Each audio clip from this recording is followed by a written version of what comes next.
Olá, meus amigos, bem-vindo mais uma vez ao canal Descomplicando a Kabbalah.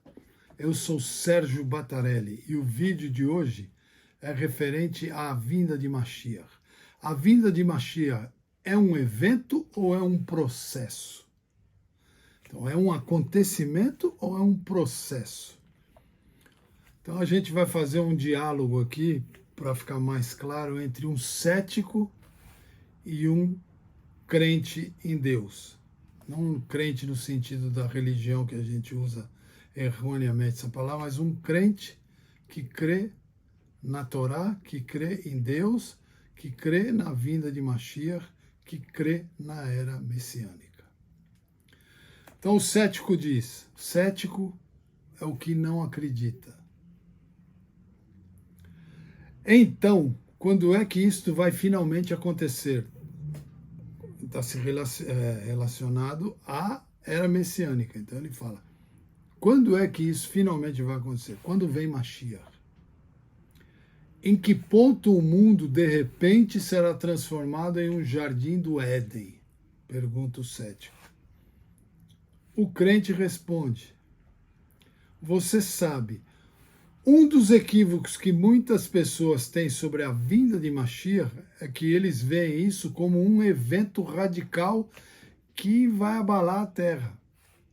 O céu se abre e esse ser divino, a quem ninguém jamais viu antes, desce e transforma instantaneamente o mundo. Muito bem, eu acho que isso é uma cristianização da ideia de Mashiach. Não é um pensamento judaico, isso é um pensamento cristão.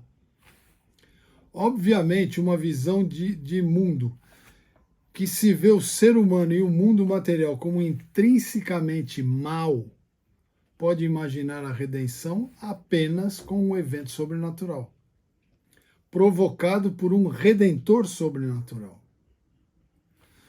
Já o conceito judaico de redenção é que é um processo de redenção, e não um evento. Um processo no qual a unidade subjacente, ou seja, a unidade que está ali escondida, por baixo do pano ali, é a perfeição da criação. E desenrolam como a verdadeira essência de todo ser criado é realizado. Então, a vinda de Mashiach é um processo no qual essa unidade que está escondida, né, subjacente, e a perfeição da criação se desenrolam como a verdadeira essência de todo ser criado, e assim realizado. O mundo como Deus criou é perfeito. Apesar da fragmentação e do conflito que encontramos, seus diversos elementos estão unidos por uma harmonia intrínseca e unanimemente de propósitos. Então, tudo tem um propósito, está ligado e tem um propósito, uma razão. A era messiânica é uma época em que essa harmonia subjacente será facilmente percebida. Então, essa harmonia que está oculta agora, ela vai ser facilmente percebida. Aí o cético diz, e agora, estamos no final desse processo? Aí ele pergunta, então, chegamos no final desse processo? O mundo parece menos fragmentado e cheio de conflito para você? Está sendo cínico, né? E o crente responde, absolutamente. Com certeza. Pense em todas as áreas em que camadas de diversidade estão se afastando para revelar cada vez mais realidades unificadas em sua essência. É só a gente notar isso. Cada vez mais as coisas, a essência vai se revelando. Tomemos, por exemplo, a ciência física. Quando o homem começou a estudar o funcionamento de seu mundo, ele identificou muitas leis e princípios que explicavam por que as coisas são do jeito que são. Mas, quanto mais ele examinava e testava essas leis, mais elas mostraram-se apenas expressões de um conjunto mais subjacentes de leis. um conjunto de leis mais simples, conciso e menos numeroso. Por sua vez, essas leis também foram reduzidas a mais fundamentos inclusivos. Hoje, o objetivo declarado da física moderna é descobrir a grande teoria unificada, que encapsularia todo o fenômeno natural em uma única fórmula. O mesmo acontece em praticamente todos os outros campos. As economias do mundo estão se agrupando cada vez mais em mercados comuns. A gente vê isso acontecendo diariamente, que estão se tornando cada vez mais integrados. A tal da globalização. A direção é em uma direção a uma única economia global, a globalização. A viagem a jato e tecnologias de comunicação estão desmantelando as barreiras erguidas por cultura e geografia. A gente está cada vez mais unindo o mundo todo, ligando um ao outro. É fácil agora você ir de uma ponta, de um extremo do planeta a outro extremo. Já podemos imaginar uma época em que todos os povos do mundo compreenderão uma única unidade social. A fronteira final da divisão é do caráter humano. Então, a fronteira final dessa divisão é o caráter humano. A gente precisa unificar o caráter humano. Aqui ainda estamos na idade das trevas do pensamento fragmentado. O que está nele, para mim, ainda está na frente de nossas motivações. No entanto, essa é apenas a camada mais externa do eu, do ego humano, do eu humano. Se todos os aspectos da criação refletirem a unidade e a unidade de seu Criador, quanto mais a alma do homem, que foi formada na imagem de Deus. Então, é essa unidade que nós buscamos e que ela vai acontecer na era messiânica. Sob nosso eu mais externo e seu conceito restrito de autorrealização, um eu mais profundo e verdadeiro. Um eu que não se define em termos materiais e suas gratificações, mas em termos de sua identidade espiritual e função por excelência.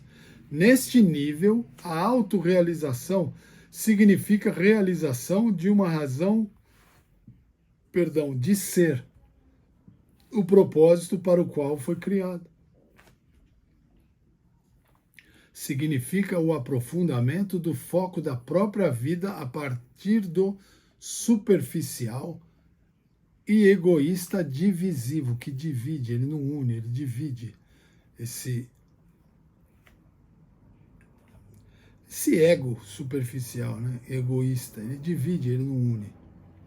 Eu para um eu que é definido em termos do propósito unificado de toda a criação. Aí o cético pergunta, e a última fronteira? Cadê a última fronteira? Como é? Onde é? Quando é? Parece-me que este é o maior e mais difícil desafio de todos. Obviamente, ainda temos um longo caminho a percorrer antes do ser humano redefinir sua identidade. Assim disse o cético. Aí diz o crente em Deus. Tinhas razão se estivéssemos a começar do zero para construir um mundo melhor. Mas este é um processo contínuo, um processo cuja realização está amadurecendo enquanto o homem caminha na Terra. Ou seja, desde que o homem foi criado e ele existe, nós existimos, estamos vivendo nessa Terra, esse processo está em andamento. Ao longo das gerações, cada ato positivo do homem tem sido uma afirmação da bondade intrínseca da criação de Deus.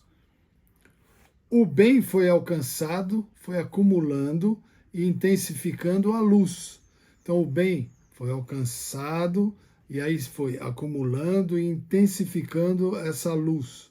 Não é a luz do sol, é a luz da criação, a luz divina. E a escuridão foi desaparecendo.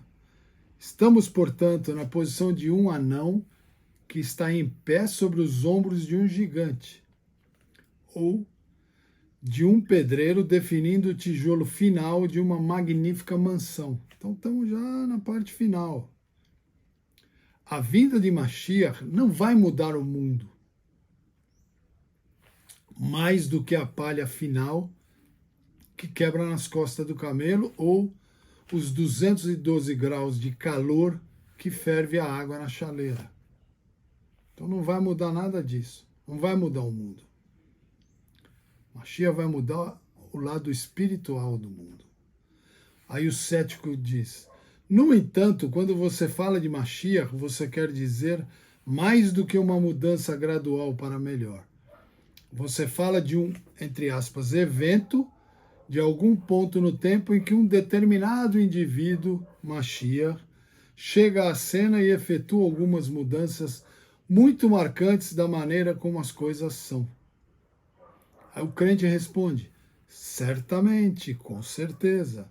Vamos voltar àquela palha final, ou aquele incremento final de calor, para fazer a água ferver. A transformação é alcançada pelo efeito combinado de todos os talos da palha na carga e todas as calorias de calor produzidas pelo fogo. E ainda assim, é esse incremento cumulativo final que serve como catalisador, que vai juntar, vai unir, para que a mudança realmente ocorra. Aí o cético pergunta: mas por que deve ser assim? Por que tem que acontecer dessa maneira? E ele continua: por que devemos ficar no escuro, incapazes de ver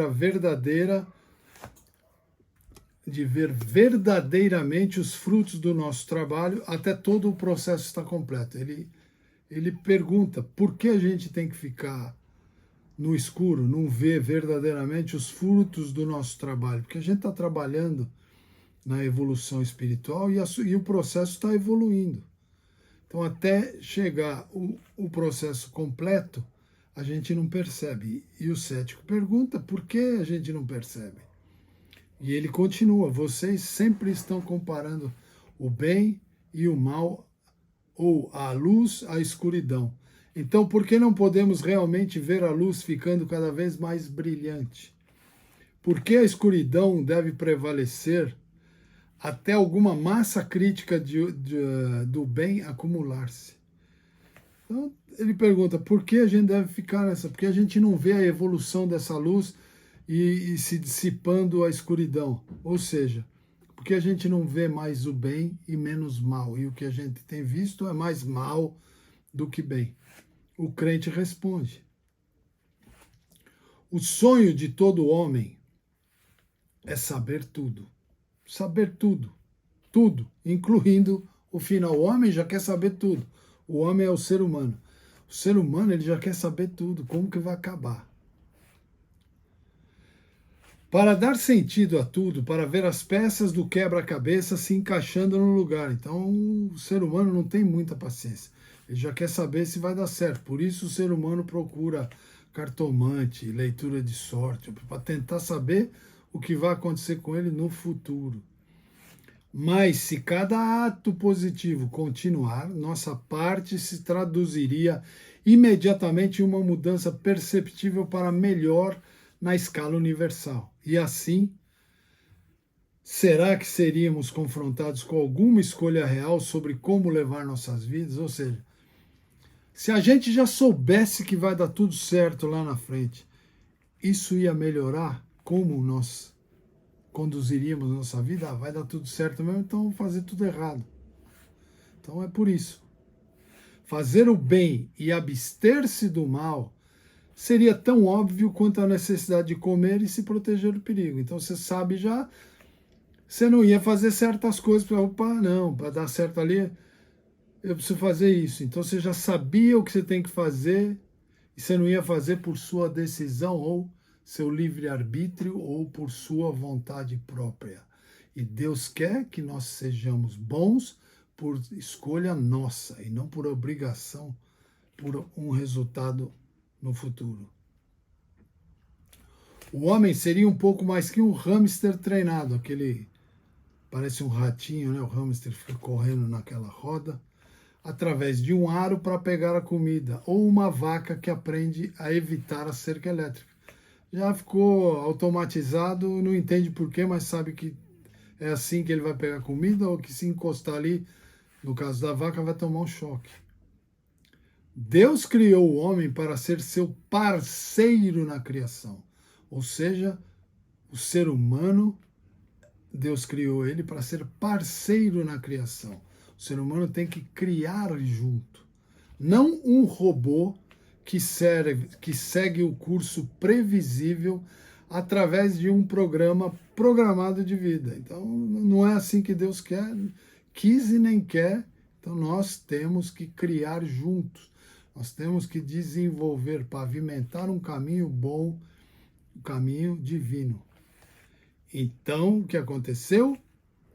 Deus, nos colocou em um mundo em que o acaso e a felicidade sobrepõem a ordem e o significado, estes dois implícitos em nossas vidas.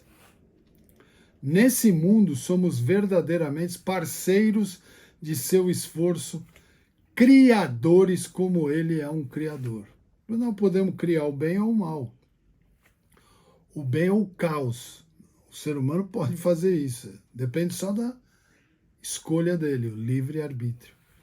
Nossos esforços para mover o mundo em direção à realização de seu plano, plano de Deus na criação, são produtos de nossa escolha e vontade, assim como eu acabei de explicar. Nós é que temos que escolher que caminho seguir, o bem ou o mal. Escolhemos se devemos viver nossas vidas por reação instintiva à realidade material ou para usar nossa capacidade de conhecimento e abstração para ver além da realidade da superfície para o nosso propósito e missão subjacente, ou seja, missão oculta. Nossa missão está oculta. Então, é assim que deve ser, até o momento em que as realizações de todas as gerações da história culminam no cumprimento do desígnio divino, no que Deus quer que a gente faça, eles devem permanecer obscurecidos pelo véu da escuridão e da mundanidade desse mundo físico material, que esconde a luz acumulada. Aí o cético diz, mas você arruinou tudo, você estragou tudo. O crente responde, eu? Por quê? O cético fala, sim, você estragou todo o plano. Você simplesmente explicou-me que o ponto principal é não saber o que se passa. Mas você foi permitido entrar no segredo. Então, a gente já sabe o segredo. E o cético continua, e você acabou de me dizer, então agora não vai funcionar. O que o cético quer dizer com isso? Agora eu já sei o segredo, então não vai funcionar mais. Não, porque você continua tendo o seu livre-arbítrio de decidir entre o bem e o mal. Então vamos escolher o caminho que Deus quer que a gente siga. E assim, a redenção, a era messiânica, Mashiach, está na porta, está chegando. Então vamos gritar para Deus, Mashiach, agora. E com isso, fico por aqui. Até o próximo vídeo. Um grande abraço. Fiquem com Deus e até lá.